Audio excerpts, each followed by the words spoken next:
jilarraa qabamanii fuudhamanii kun immoo du'anii kun immoo biyya baqatanii boodallee naannoo sun akka tasgabbiin argate akka jireenya nageenyaa jiraataan jirre akka sittan beeka ummata naannoo Karrayyuu. Oromiyaa godi Wallagga baatiif horo guduru Wallaggaatti lammiilee milishaa Amaara Faannoo jedhamaniin qaa'eef qabeenyi isaanirra buqqifaman nan birmatuuf dhaban rakkachuu jiru. Lammiileen Itoophiyaa fi Saawudii Arabiyaatti hidha jiran immoo qaam waa'ee keenyaaf dhimma dhabnee rakkoo jajjabduuf saaxilamnee jedhu. Ye'uun ingidaa gabaasmiidhaas qaba. Ragaaleen suuraa fi viidiyoo manneen hidhaatti ba'an haalli lammiileen kunniin keessatti argaman akkaan yaaddessaa ta'u kan agarsiisanidha. Baay'ee miidhamaa jirra.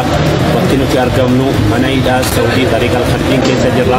Mootummaan Soomaliyaa walitti dhufeen gosa Soomalee Itoophiyaatiif Soomaliyaa gudditti jiddu jirjabeessuuf adda bilisa baasa biyyaalessoo gaadan galmee shororkeessummaa raqee jira jedha. Qondaaltoti mootummaa bilisiginnaa hajilabbooti gada Karrayyuu rayyak duguuga raawwatan akka to'annaa jala oolaniif mootummaa waliigalee jirraa yaada bagada tuulamaatiif barreessa olaanaa gamtaa gada Oromooti Abrahaam Birruu bal'inaan isan deema. Hooggantoonni gadaa Karrayyuu aanaa Fantaallee lafa jilaarraa fuudhamuudhaan poolisii Oromiyaatiin jumlaan ajjeefamuu hordofee qe'ee hawaasa horsiisee bulaa Karrayyuu dallansuu keessa jira. Waraana biyya Yemen kan naannoo waggoottan torbaatiif deema jiruun immoo finciltoota Hutiitiif gamtaan Saawudii Arabiyaa haleella dirooniif baalaastik misaayilii wal qoraasuu irratti argamu. Uummati miiliyoona 5 caalgaraatti hin boolu. Miiliyoona 13 bakka bultiin qaban.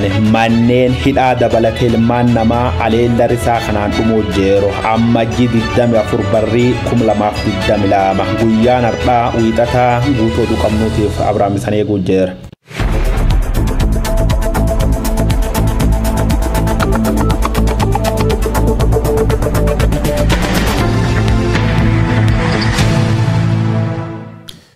Kutaalee addunyaa tamsaasa keenya dhaqqabu marattuu nageenya keenya isin dhaqqabu ashama akkam jirtu daawwattoota OMN oduuwwan sa'aatii kana qabannee dhiyaannee jirra. Abrahaam Birruu oduu isinitti hima.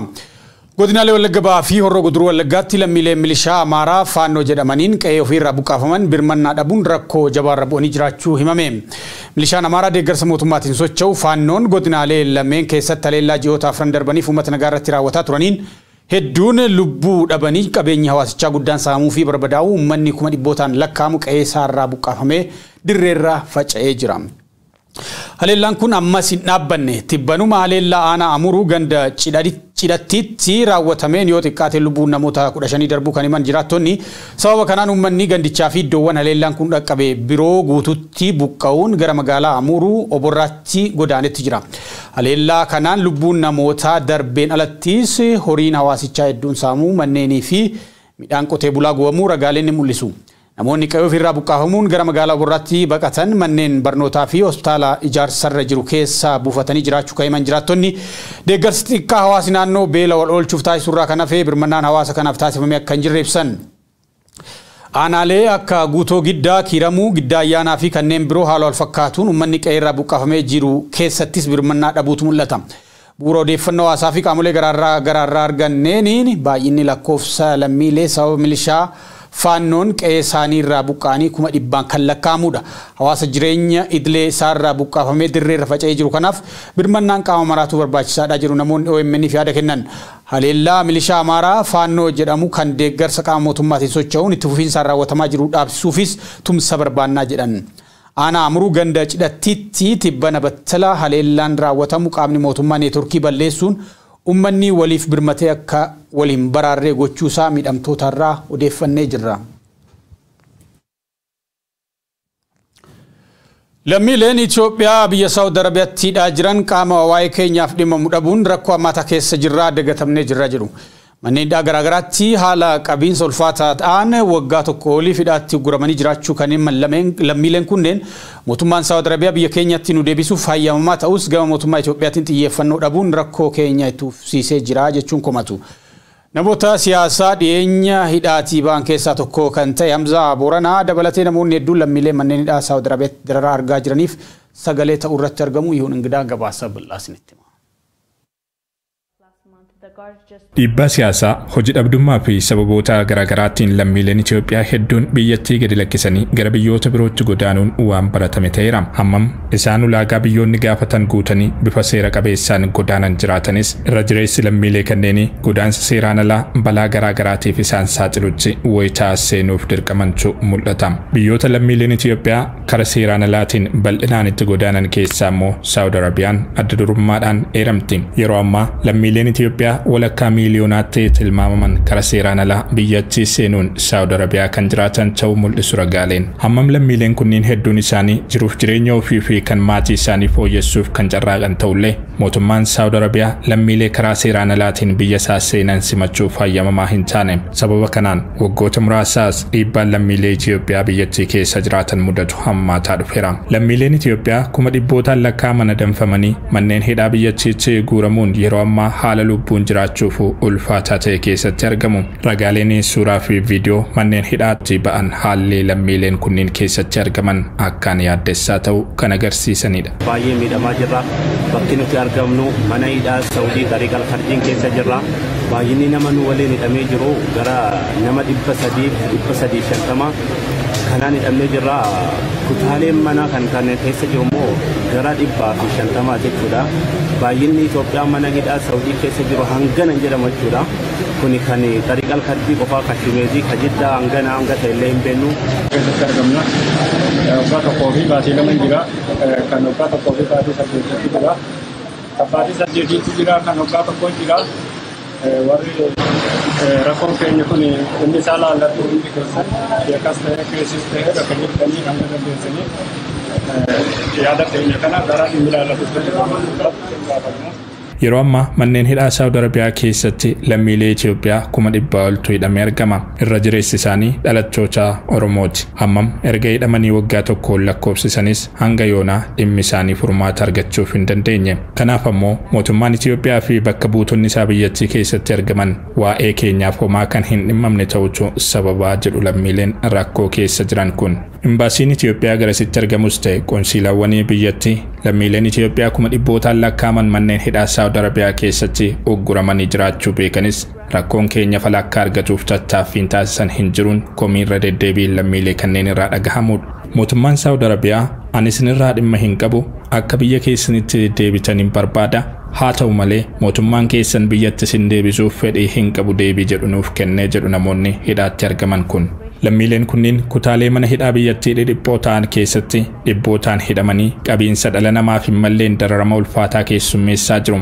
Hanqinni nyaataa, tatamsa'inni dhibee daddarboo, wal'aansa, uffataa fi qulqullina dhabuun rakkoolee ijoo manneen hidhaa Saawud Arabiyaa keessatti isaan mudataa jiru keessaati. Haala qabiinsa ulfaataa kana dandamachuu dadhabanii namoonni lubbuudhaan darbanis muraasa akka hin taanetu himama. Daa'imman haadha waliin qabamanii hidhamanii fi isaan manneen hidhaa keessatti dhalatan dabalatee hedduun hanqina nyaataa fi dhibeen haala lubbuu isaanii gaaga'u keessatti kufanii jiraachuun hundaa ol dhimma lammiilee kanneenii yaaddessaa taasiseera. Kanaan dura walta'iinsa mootummaa Saawud Arabiyaa fi Itiyoophiyaatiin lammiilee hidhaa jiran kana keessaa hanga tokko biyyatti deebisuun danda'amus mootummaan Itiyoophiyaa tarkaanfii lammiilee kanneen biyyatti deebisuuf eegalame adda kutuun xiyyeeffannoo isaa waraana kaabaarra gochuu filatee ture. Dhimma lammiilee kanneen irratti Addis Istaandaardiif deebii kan kennan dubbi himaan ministeera dhimma alaa Ambaasaadder Diinaa Muftii godaantota gara biyyaatti deebisuun sababa dhimma atattamaa xiyyeeffannoo barbaaduun adda citee ture jedhu. Haalli manneen hidhaa Saawud Arabiyaatti mul'atu garuu dhimmi tamaa rakkoo lammiileen kunniin keessa jiran caalu waan jiru hin fakkaatu. Qabatamaan wanti mul'atu jiraachuudha baatus yeroo ammaa gareen godaantota biyyatti deebisuu ijaarame yeroo dhiyootti gara Saawudiitti imaluun lammiilee hidhaa keessa jiran biyyatti ni deebisaa jedhu Ambaasaadder Diinaa Muftii. Haa ta'u malee waadawwan wal fakkaatan kana dura seenamanii hojiitti hiikamuu dhabuun hojiirra oolmaa murtoo kana shakkii keessa buuseera. Murtoon kun hojiitti hiikamee lammiileen Saawud Arabiyaatti rakkoo hamaarra bu'anii jiran kun falakkaa argataniif tibbana miidiyaalee fi namoonni garaagaraa sagalee ta'uuf irratti argamu. Namoota siyaasaa dhiheenya hidhaatii hiikaman keessaa tokko kan ta'e Hamzaa Booranaa wallisaa Taaddalaa Gammachuu fi kan hafan biroon suurawwan haala manneen hidhaa Saawudii keessatti lammiilee mudataa jiru mul'isan miidiyaalee hawaasaa irratti qoqqooduun lammiilee kanneeniif xiyyeeffannoon akka kennamuuf gaafataniiru. Duulli sagalee nuuf ta'uuf eegalame kun jabaatee itti fufuun dhaamsa hidhamtoota manneen hidhaa Saawudiitti argamaniiti. Sababa keessanii nama baay'een keessaa galaa ture garuu osoo namni gariin arra gara ji'a sadaffaa gara ji'a arfaffaa keessa jirra sagalee nuutaa gara miidiyaa gurguddaatti illee nu dabarsaa maaloo warreen viidiyoo kana ilaaltan dandeettii qabdanuun sagalee qabdanuun miidiyaa qabdanuun bira dhaabadhaa isiniin jenna qoonqoodhaan illee rakkataa jirra qabbanillee akkasillee nu miidhaa jirti rakkoo cimaa keessa jirra sagalee nuutaa. Qondaalonni mootummaa jila abbootii gadaa Karrayyuu irratti yakka duguuggaa raawwatan akka to'ataman mootummaa walii gallee jedhan abbaan gadaa Tuulamaa fi barreessaa olaanaan gamtaa abbootii gadaa Oromoo Goobana Hoolaa. Ergaa jechaan jumlaa hoogganoota jila abbootii gadaa Michillee irratti raawwatame asii hawaasii horsee bulaa Karrayyuu tasgabbii akka hin qabne himan abbaan gadaa Goobana Hoolaa turtii bilbilaan OMN wajjin godhaniin. Yaa'insi gadaa Karrayyuu keessumaa akka duullachaa sababa kanaan hooggansi jalaa wareegame akka addaan hin cinne waan godhamuu qabu himanii jiran abbaan gadaa Tuulamaa gabaasi bal'aan itti aanee dhiyaata. Hooggantoonni gadaa Karrayyuu aanaa Fantaallee lafa jilaarraa fuudhamuudhaan poolisii Oromiyaatiin jumlaan ajjeefamuu hordofee qe'een hawaasa horsiisee bulaa Karrayyuu dallansuu keessa jira. Dhimma kanarratti OMN wajjin bilbilaan kanaasaan abbaan gadaa Tuulamaa fi barreessaa olaanaan gamtaa abbootii gadaa Oromoo Goobana Hoolaa qe'ee fi hawaasi Karrayyuu ammallee tasgabbii keessa akka hin jirre dubbatu. Sabni kun saba fayyaalessa. Saba kanarratti garuu ajjeechaan abbootii gadaa irratti raawwatu.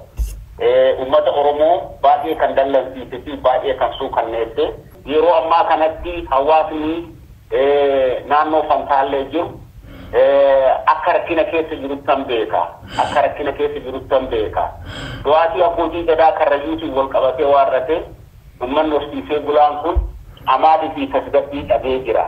Eega abbootiin gadaa Karrayyuu jilarraa qabamanii hidhamanii kuun immoo du'anii kun immoo biyya baqatanii boodallee naannoon sun akka tasgabbiin argate akka jireenya nageenyaa jiraataan jirre akka sittan beeka ummata naannoo Karrayyuu. Hawaasa Karrayyuu waliigalaan immoo sirna gadaa Oromoo hamtuutu mudatee kan jedhan Goobana Hoolaa ajjechaan jumlaa qaama nageenyaan hoogganoota Karrayyuu irratti raawwatee duudhaa hawaasaa fi mootummaa kan mootummaa biyya bulchuullee kan cabsee jedhan. Fayyaalummaa Oromoo kana qaamni biraamoo akka laafinaatiitti ilaala. Afaan Oromoo dubbatee Oromoo fakkaatee jennaan uummanni Karrayyuu suni isaanii abboomee isaanii qajeele malee oduu diina ta'uu beekkatee hin qajeelu tureelu uummanni suni gaafsan achi obbatoo qabamanii warratanii deeman isaanii abbooman tureelu. Namni harka kennate immoo namni harka kennate akka sirna gadaatitti amboome jedha namni harka kennate amboome jedha. Tokko sirna gadaatillee cabsee jira. Namni itti aanee harka nama mootummatti kennatu maal akka ta'ullee karaa cufee jira. Gara mootummaallee karaa cufee jira. Maaliif namni harka kennate sun nama harka kennate san harka hidhanii waarratanii bakka tokkotti akkasitti rasaasa akka qilleensatti irratti afuufanii waarratanii kan sanirraa hafe immoo ajjeesanii immoo namni tokko eegatu reetti nama tokkooti illee kabaja qaba. Reetti isaanii guyyaa tokkoo fi waan ta'e eegamaa ture aduu keessatti haga bokokutti haga qaamni isaanii ciccututti humni waraanaa eegee waarratee akkasitti tursiisee macarrashaatti ajaa'ee jennaan biraa deemu. Kuni baay'ee tokko takkuu sirna gadaa keessatti takkuu uummata Oromoo irratti raawwatame. Jila hoogganoota dhumanii sana faana kan turanii fi dhiyootana mana hidhaa Mojoo irraa akka gadhiifaman miseensotii gadaa Karrayyuu haala rakkisaa keessa jiru jedhan abbaan gadaa Goobanaa. Namoonni kunneen dararaa mana hidhaa keessatti isaan mudateen rakkoo fayyaa jajjabaa qabu ka jedhan hoogganni gadaa Tuulamaa wal'aansaa fi deeggarsa isaan barbaachisaa jedhanii jiru. Yakkamtoonni yakka duguuggaa caasaa gadaa Karrayyuu irratti raawwatan akka seeratti dhiyaatan mootummaa naannoo Oromiyaa waliin waliigaluu dubbatu. Kaleessa mootummaan shanitu jedhee ture akka mootummaan illee gara ofitti fuututti jira ajjechaa abbootii gadaa Karrayyuu kana gara amanuutti jira jechuudha. Oromoo keessaa wanti itti badee waaqattee sirna gadaa kana kan harkatti qabsuuf namni achi keessatti dhimma kana raawwate yeroo duraatiif to'annaa jalaa akka oolu mootummaa wajjin walii gallee jira mootummaa naannoo Oromiyaatiinis walii gallee jira jechaadha.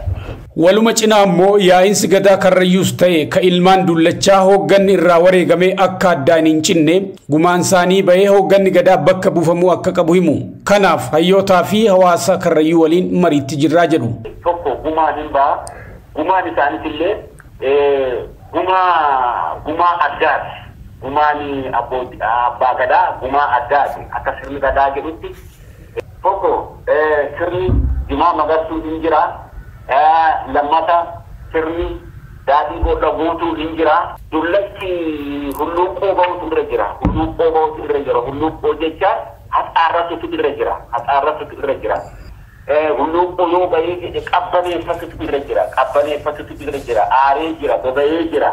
Saniin booda dullachi qalamutu irra jira. Kormi qalamutu irra jira. Eega qabbanaa'ee booda sirni kun immoo akkam ta'a ka jedhu immoo hayyuu Oromoo hayyuu Karrayyuu wajjin gatta'anii ilaallatamutu irra jira. Sirni kun amma eega halangee fuudhee yookaan gabbaalli fuudhee hoggaa sadirra jira. Hoggaa sadirra jira. Sirni kun itti hirkifamamuu hin muudama ka jedhu kuni hayyuu Oromooti fadhiisa. Abbootii gadaa Karrayyuuti fadhiisa. Akkasitti raawwatamee waaqatee sirni abbootii gadaa Karrayyuu bakkatti deemuutu irra jira. Bakkatti deemuutu irra jira. Taateen diinummaa abbootii gadaa Karrayyuu irratti raawwate diinni Oromoo akkuma yeroo kaanii eenyummaa Oromoo balleessuuf ciisee akka hin bulle agarsiiftudha jedhan abbaan gadaa. Rakkina jabaa hawaasa Karrayyuu mudate kanaaf gamtaan abbootii gadaa Oromoo sadarkaa malutti hin dubbanne dhiibbaa hin goones komiin jedhu hawaasarraa ka'aa jira. Kana irratti yaada kan kennan abbaan gadaa Tuulamaa Goobana Hoolaa rakkina siyaasa biyyattiin keessa jirtuu fi rakkoo faayinaansii wajjin wal qabate gamtaan abbootii gadaa Oromoo waggoota 3 darbaniif yaa'ii waliigalaayyuu hin teenye jedhan. Dhaabbileen hawaasaa Oromoo 60 ol ta'an hundeeffamuu Koomishinii Marii Biyyaalessaa Itoophiyaa ilaalchisuun ibsa baasanii yeroo jalqabaatiif dhaabbilee siiviikii falmattoota mirga namoomaa akkasumas waldaalee hawaasaa Oromoo idil addunyaa walitti dhufanii marii biyyaalessaa adeemsifamuuf jiru irratti yaaddoo qaban ibsan. Sadaasa darbee manni maree bakka bu'oota uummataa labsii hundeeffama Koomishinii Marii Biyyaalessaa raggaasisuun isaan yaadatama. Manni maree bakka bu'oota uummataa labsiin kun beekumsa biyya keessaa fayyadamuudhaan furmaata waaraa ni fida akkanumas duudhaalee hawaasaa walitti ni dha jedhe. Manni marichaa hooggansa Koomishinii Marii Biyyaalessaa uummataan akka kaadhimamuu fi mana maree bakka bu'oota uummataatiin akka ragga'u eeree jira. Dhaabbileen kunneen adeemsii fi tarkaanfiiwwan marii biyyaalessaa keessatti fudhatamanii amanamummaa uumuun marii dhugaatiif haala ni mijeessuu danda'an lafa kaa'ee jira. Ibsi kun marii biyyaalessaan dura tarkaanfilee fudhatamuu qaban tarreessa. Isaanis lammiilee waraanaan miidhaman hundaaf haalduree tokko malee deeggarsa namoomaa adda hin cinne taasisuu, hidhamtoota siyaasaa hunda haalduree tokko malee hiikuu fi humnooti alaa hunduu keessumaa humni nageenyaa loltootii fi basaastoti Eritiriyaa Itoophiyaa keessaa akka baane dabalata. Dhaabbileen Oromoo kunneen mootummaa Itoophiyaa fi qooda fudhattoota hundaaf tarkaanfii waraana dhaabsisuu fi marii walabaa hunda hammatee fi hunda hirmaachisee akka taasifamuuf qooda isaanii akka baatan waamicha dhiyeessa. Marii biyyaalessaa keessatti adeemsii fi tarkaanfileen fudhataman amanamummaa uumuun marii dhugaatiif haala ni mijeessu. Kunis Oromiyaa keessattii fi naannolee hundatti alatti dirree siyaasaa jiru bal'isuun miidiyaaleen walabaa akka jiraatan mariiwwan bu'uuraa fi lammiilee hunda hirmaachisuu taasisuutu barbaachisaa jedha. Haaluma kanaan marii bal'aanii fi hirmaachisaan qaamolee dhimmi ilaallatu waliin yeroo turtii raawwii iddoo qabiyyee saffisa adeemsaa fi hojiirra oolmaa marichaa irratti akka taasifamu irra deebiin waamicha dhiyeessaa jedha ibsi dhaabbileen kunneen baasan.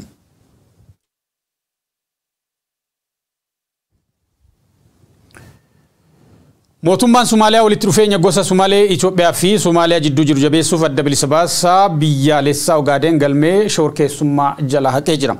ONLF waggootaaf adda bilisummaa Oromoo fi Gimboot 7 waliin shorkeessaa jedhamee mootummaa wayyaaneetiin farrajamee ka ture yoo ta'u bara 2018 irraa eegalee himati kun Itoophiyaa keessatti irraa ka'us bara 2017 irraa jalqabuun Somaaliyaa keessatti shorkeessaa jedhamee adamfamaa ture. Mootummaan Somaaliyaa ONLF adda bilisa baasaa uummata Somaaliyaa Itoophiyaa malee shorkeessaa miti yoo jedhu sirni bilisiginnaa kamaqa Oromooti himatummoo waraana bilisummaa Oromoo waggaa baay'ee mirga Oromootiif falmaa ture kaartaa wal fakkaataa waggaa 3 keessatti itti maxxansuun adamsaati jira. Guyyoo Waariyoo gabaasa bal'aa qaba. These men are former fighters for the Ogaden National Liberation Front, which has waged a 3-decade conflict in eastern Ethiopia. Mootummaan Soomaliyaa walitti dhufeenya Soomalee Itoophiyaa waliin qabjabeessuuf adda bilisa baas biyyoolessa Ogaaden galmee shororkeessummaa jala baasu beeksise. Ogaden National Liberation Front yookaan ONLF akka war faranjoota bar 1984 hundeeffame. Teessoon isa Dirkuweet Qaataar yoo taatu mirgira ofii murteeffachuuma Soomaliyaa qabachuun mootummaa Itoophiyaa lolaa ture. Abaawoof gimboo sabaat waliin mootummaa wayyaaneetiin himatamanii shororkeessitoota jechuun moggaafamanii maqaa warra kanaan uummati qulqulluun nyaatamaa ture. Maqaan kun irra kaafame bar 2018 Itoophiyaa deebi'uus dhaabichi mootummaa Soomaliyaa kama qoddishu teessoo godhateen ammallee farrajamuun bar 2017 Ashabbaari jedha. Jaarmiyaan kun mirguuma Soomaliyaatiif qabsaa'u jira. Itoophiyaan ala shororkeessummaa san argin ka jedhu ministeerri muummee biyyattii Hasan Roobalee murtee bar bulchiis Hasan Ali Keeree biyya nyaachisuun isaan qabsaa'uti jechuun bilisoomsuusaa miidiyaaleen gabaasan. Had been fighting for the rights of ethnic Somalis living in eastern Ethiopia to self-determination. Khor khabine khadiotan taa'ee jedhanii murtee dabarsee mootummaan Soomaliyaa seeroo tarmaan dura cacacaban kaasuun dabi miseensota ONLF irra godhan balaaleffachuu isaa dubbata. Sun keessa tokko dabarfame mootummaa Itoophiyaa kennamu miseens gamees dhaabbichaa Abdikaarim Sheek Muus Ali ta'uusaa dubbata. Namni kun hagay bar 2017 Moqoddishoo qabamuun gara Itoophiyaa Addis Ababaatti ergame. Mootummaan Soomaliyaa waliigaltee dabarsanii lamiilee waliif mootummaa Itoophiyaa waliin hin qabu dabattu hojjetam kajet kaabinee Moqoddishoo am Sheek Muus Aliis dhiifam gaafatte jirti jechuu jiru. Addi bilis baasa biyyaalessa Soomaliyaatiif gara gimboo sabaat galme shororkeessummaa jala baasee katur mootummaan OPDO biltsiginnaa damee addi bilisummaa Oromoo katur waraan bilisummaa Oromoo waggoo 3 keessa marsalammeessuuf taarga shororkeessummaa jettitti maxxansuun ilmaan Oromoo fixurratti argama. Babiyyummaa Oromoof Oromiyaa murteeffachuu haayoo jedhuun bar 1973 hundeeffamuun isa dubbatama. Jaarmiyaan uummata Oromoo guddichi Abaawoon yookaan addi bilisummaa Oromoo waggoota dheeraaf siyaasa Itoophiyaa keessatti addi dureen hirmaatullee haayoo mana bahee fadoon milkeessin turuusaatiin dabri himmoo hooggantooti jaarmicha wal qoqqooduun harca'uu isaaniitiin namoota hedduu bira qeeqamaa ture. Raasaas tokkitti elemo qilxuu Harargerra dhukaas jedhanitti fufsiisu waggoota 40 darbaniif qawwee lolaa khatur Abaawoon ilmaan isa qaalii boson keessa loltu qofa don taane uummati nagaa hedduullee maqaa isaaniitiin nyaatamuu dubbatama. Sabboonummaa Oromoo hundirra dagaagsuu qubee afaan Oromoo jalqabsiisuu dabalatee Oromoof Oromummaa leellisuu waggoota dheeraaf khaymal jaarmiyaan Magarsa Barii, Leencoo Lataa, Galaasa Dilboo, Daawud Ibsaa, Leggesa Waagii, Goollich Dheenge Bonayyaatiif Kumsaa, Dirriba Lammeessaa yookaan Jaalmarroo akkeen war faranjoota bar 2018 irra jalqabu maqaa waraan bilisummaa Oromoo jedhuun mootummaa wal dhabee wal qoraasuu irratti argama. Itoophiyaan Abiy Ahmad waggootan 150 boodallee ilmaan Oromoo ormooffachuun shororkeessa jettenan fixa jirti. Biyyatti waggootan 20 darbaniif mootummaa malee turte Soomaaliyaan immoo gaafa Afrikaa irratti tokkummaa jaarrachuuf akkasumallee obboleeyyan waan taateef shororkeessaan hin jirjechuun wal jajjabeessuu irratti argama. For almost 30 years, the Ogaden region of eastern Ethiopia has been the epicenter of a bitter separatist. Warana Yemen ka naannoo goot torbaaf deemaa jiruun finciltoota Huutii fi gamtaa Saawud Arabiyaa haleellaa diroonii fi misaayilota abidda tufanii eegalan walitti jabeessanii jiru jedha gabaasi maddeen alaarraa arganne. Finciltooti Huutii guyyoota muraasan dura magaalaa Abu Dhaabii haleeluun namoota 3 ajjeesuu hordofee gamtaan Saawud Arabiyaa manhidhaa tokko barbadeessuun namoota 70 ol galaafatee jira. Gamtaa warra Arabootaa ka United Arab Emirates Saawud Arabiyaa gargaaruun waraanaa waan tureef haaloo baanaa ka jedhu gareen Huutii magaalaa Abu Dhaabii misaayilota abidda tufan 2 itti furgaggeessuudhaan gubeetti jira. Guyyoo Waariyoo mallee gabaas dabataa qabna.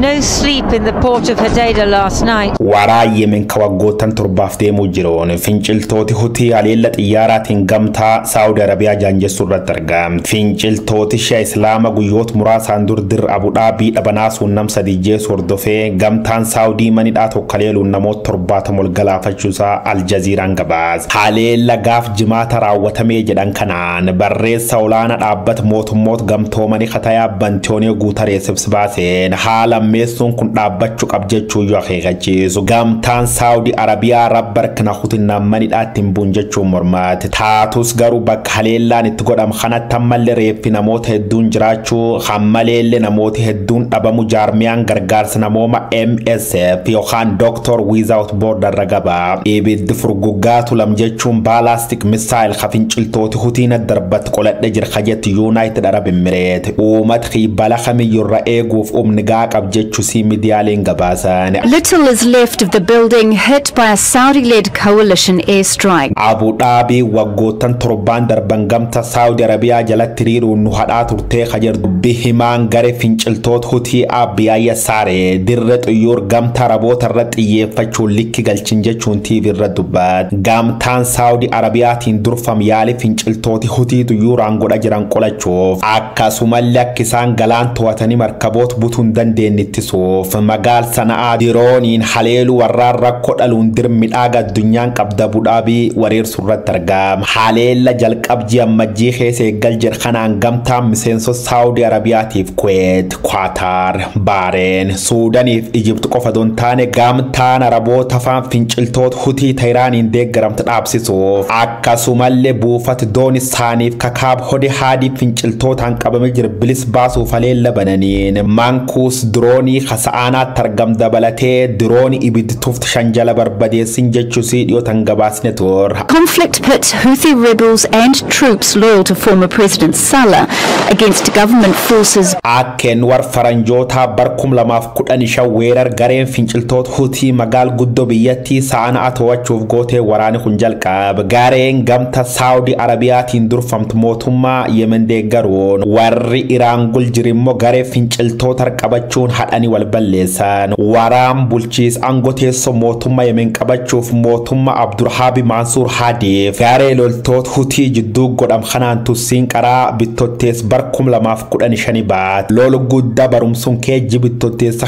godhamuun garee loltoota Hutii magaal guddoo biyyattii Sana'aaf teessoo mootummaa Yemen weeraruun pirezidaantii biisuun bulchaa turmaan Suudaan gorraa dhidhimkeet. Waggaa jaayessoo irratti argamna namooti miiliyoon 13 caalan qabeef qabeenyi isaan irra buqqaanii jiru. Namoonni miiliyoon 5 caalan gara yookaan beelatti yumbulan akka ragaan dhaabbat mootummoota gamtoomanii jedhu daqiiqa 8 daa'imni beelaan lubbuudhaaf boombiin gugurdoon hin deeqeen dadarbattuuf rasaasii ibiddi takka garte takka dhageette jedhantuuf hedduun lafsuntu bu'uun lubbulmaan namaa galaafachuu irratti argama. Gamtaa Saudi Arabiyaatiif finciltooti Hutii xiyyoor gurratanii haleellaan wal qoraasuu jiru jedhan. Fighters from the Giants Brigade, which is armed by Saudi and the UAE. Daawwattoota Yemen oduuwwan sa'aatii kanaaf qabannee kanneen turanii waan daawwattaniif ulfaadhaa isiniin jenna.